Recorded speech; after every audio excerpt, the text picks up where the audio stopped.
Hey everybody, we are back. We're talking about Infamous First Light, and we are joined by Laura Bailey, the voice of Abigail Fetchwalker, and Nate Fox, the game's director. So yeah, welcome guys. Welcome to E3. Welcome to PlayStation's booth. That's quite a production we got going on here, huh? Thank you. Yeah, cool. So Nate, let's ask you first. Why, when you decided to revisit Infamous Second Son, why did you decide to go to this direction? Why are we seeing Abigail's, Fetch's backstory? What drove you guys to go that direction? Well, we really liked Fetch as a character. She's really exciting and kind of engaging.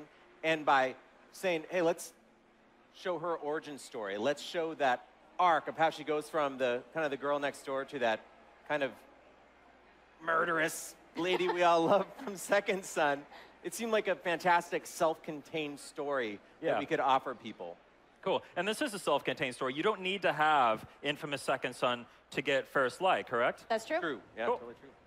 Yeah, so Laura, how does it feel to be reprising the role of Fetch? I mean, you're in a starring role now. You're not playing second fiddle to Delsin. It's all about you now. What's it been like?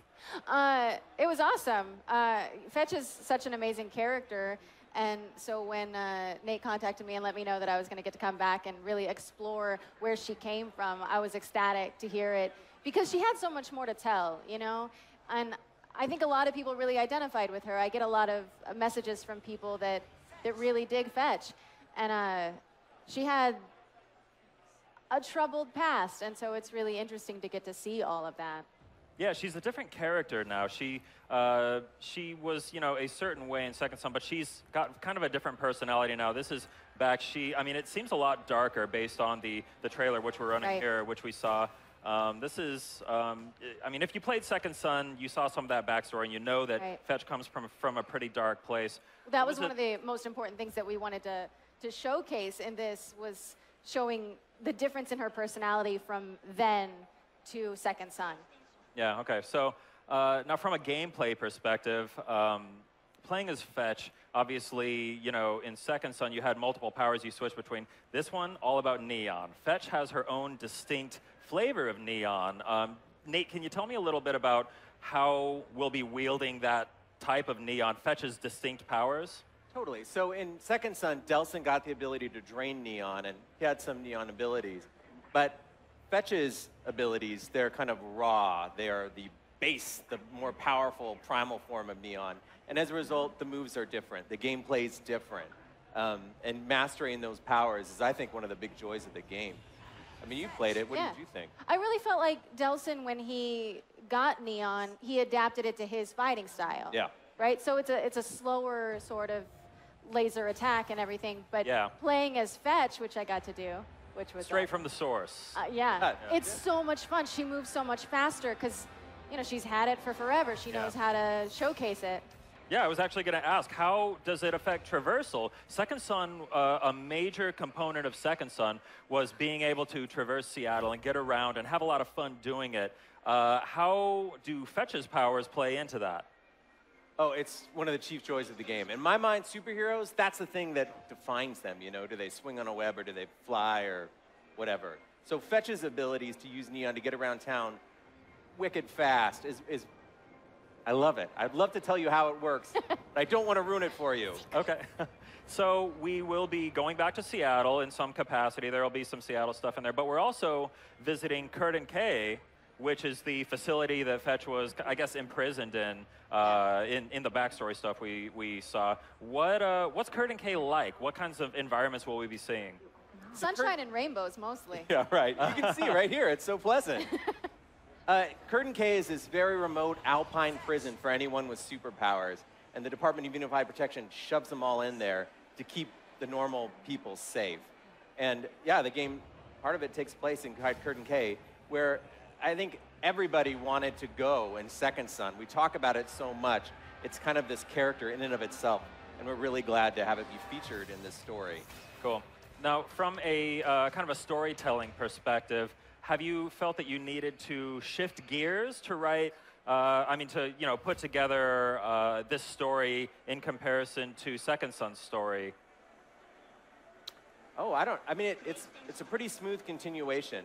So this is the prequel origin story, And, I mean, character, it's Fetch, right? Yeah. Kind of lively and energetic, but you see what the world was like, you know, a few years before the DUP was in sort of full force like they are in Second Son itself. But, I mean, it's a darker story. You certainly do some pretty grim things and bad things happen to Fetch. That was kind of one of the struggles as we were shooting it. One of the first things we thought about was how do you keep the lightness of Fetch while also exploring this darker story that she has to tell. And I think it really came across. I think we did a good job with it. We did our best. That's just me. Yeah. So possibly my favorite part of Infamous Second Son came out after the game was released. It was photo mode. I do some photography on the side, so this was really a cool thing that you guys put in there. It spoke directly to me. I actually spent like 10 hours tinkering around in photo mode after it came out. For a week straight, I went home and that's all I did was take photos and all that. I understand photo mode returns in First Light. How do you think people are going to use that? What kinds of cool shots do you think people are going to be getting when this comes out? Well, I was impressed by photo mode, how people really kind of got into the spirit of Delsin.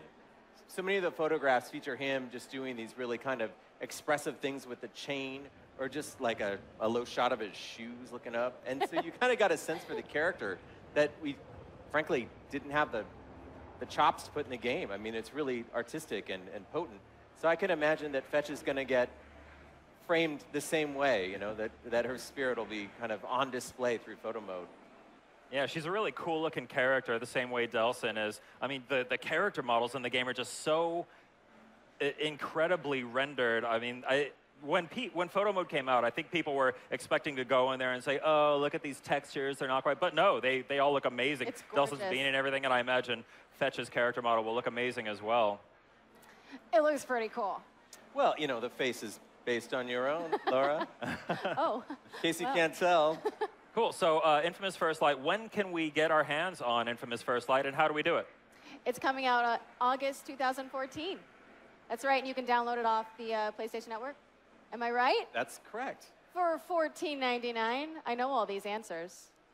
Yeah, and I'm super excited to get to see it come out. I'm so stoked to be playing Fetch again. Yep. All right, well, Nate, Laura, thank you guys so much for joining us. It's been fantastic. I can't wait to play Infamous First Light. Up next, we've got a little bit of news on Tom Clancy's The Division. Stay tuned. The Division?